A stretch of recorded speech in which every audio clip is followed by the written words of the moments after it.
সেই 17 বছরের অত্যাচারের কথা তারা ভুলে যায়। আমরা ক্ষমতার জন্য রাজনীতি করি না, আমরা দেশের জন্য রাজনীতি করি। শহীদ জিয়া প্রতিষ্ঠিত হলো বিএনপি, এই বিএনপি জন্মই হয়েছে, আওয়ামী লীগ ব্যর্থ হয়েছে, বিএনপির জন্ম হয়েছে। ৭১-এর 25শে মার্চ শেখ মুজিব সারেন্ডার করে পাকিস্তান চলে গিয়েছে। আক্রমণ করা হয়েছিল এই জাতির উপরে, সেখানে ঘোষণা দেওয়ার জন্য কেউ ছিল না।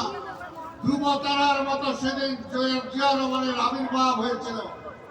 সেই জিয়া রহমানের ঘোষণার মধ্য দিয়ে মুক্তিযুদ্ধের সূচনা হয়েছিল, মুক্তিযুদ্ধের নেতৃত্ব দিয়েছিলেন।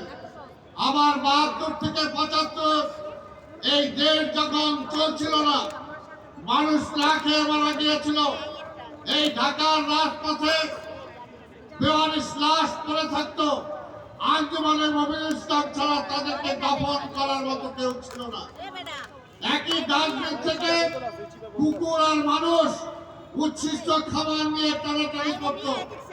কোথাও শৃঙ্খলা ছিল না, সেনাবাহিনীর মধ্যে কাউন্টার চলছিল, মুক্তিযোদ্ধাদেরকে হত্যা করা হচ্ছিল, শিক্ষাঙ্গনে শিক্ষা ছিল না।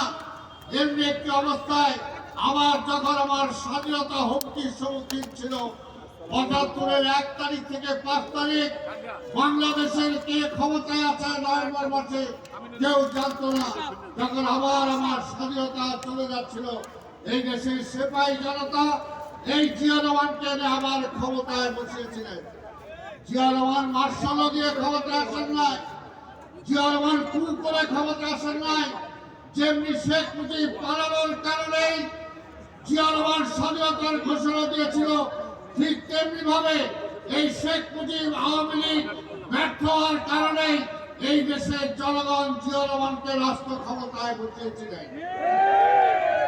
বসানোর পরে যে মানুষ খেতে পারে নাই 2 বছরের মাথায়, সেই মানুষকে তিনি খাইয়েছেন।